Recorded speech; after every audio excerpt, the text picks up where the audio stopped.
signé son meilleur temps 1:24,428.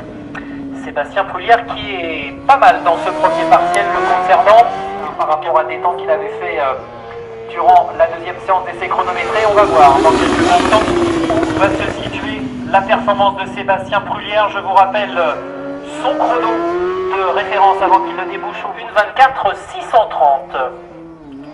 Et attention, dans quelques instants, ça va être au tour de Freddy Forêt de lancer le chronomètre pour Kenny Forêt au moment où il plonge dans la descente qui va ensuite le ramener vers le fer à cheval. 28,757 pour Sébastien Prullière, 28,479 à rester aussi performant qu'il l'a été dans les deux premiers partiels. Le voilà qui négocie le freinage de la cuvette, le pilote du junior team numéro 78.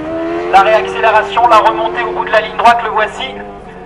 Freddy Forêt, dans quelques secondes, le verdict. La mesure de son retard, 25,040, 25,0540. Il est toujours en retard, Guillaume Dietrich, mais attention, on sait qu'il finit en titre, alors que dans le même temps, eh bien, c'est Lucas de Carolis qui a pris la piste, le pilote de la Kawasaki du Superbike allemand, qui vient effectuer une première course de rodage ici en France.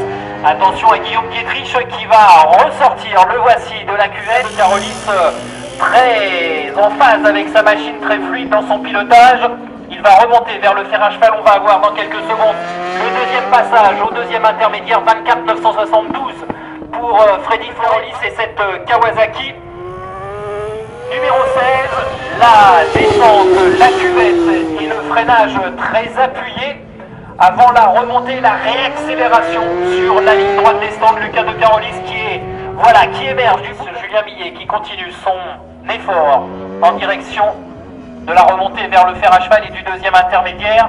Deuxième intermédiaire, 24,518. Le temps de référence pour Lucas de Carolis va être plus rapide que les deux premiers partiels. Julien Millet qui négocie le freinage de la cuvette, la réaccélération pour la remontée, alors que dans le même temps, eh bien, Thomas Métro a pris la piste avec sa Ducati 1098S. Attention, Julien Millet pour, je ne sais pas, un petit peu déséquilibré. On va en avoir confirmation lors du deuxième partiel dans quelques secondes, lors de la remontée vers le fer à cheval. 24,518 pour Lucas de Carolis. Thomas Métro, il est en train de perdre du terrain sur Lucas de Carolis. Lucas de Carolis, on vous l'a dit, qui a frappé très fort dans cette séance de Superpole. Et Thomas Métro qui va bientôt en terminer. Le voici qui va réapparaître au bout de la ligne droite et refaire un petit peu son retard. Cédric Tangre qui va réaccélérer dans la remontée vers le fer à cheval. La voici, cette Suzuki numéro 4, 24,500. Exactement, Cédric Tangre. On va voir sa fin de tour. Est-ce qu'elle va lui permettre de revenir au contact de Lucas de Carolis? Rien n'est moins sûr. La réaccélération, le freinage tout d'abord vers le double droite qui commande la remontée vers le fer à cheval, et dans la réaccélération, le deuxième partiel. 4/10 de retard pour l'instant pour Sébastien Gimbert sur Lucas de Carolis. Accélération, cette nouvelle Yamaha R1 2009 a fait forte impression au terme des essais chronométrés. Va-t-elle être en mesure de signer sa première pole de la saison? On va le savoir dans quelques instants. Il est revenu à 1/10.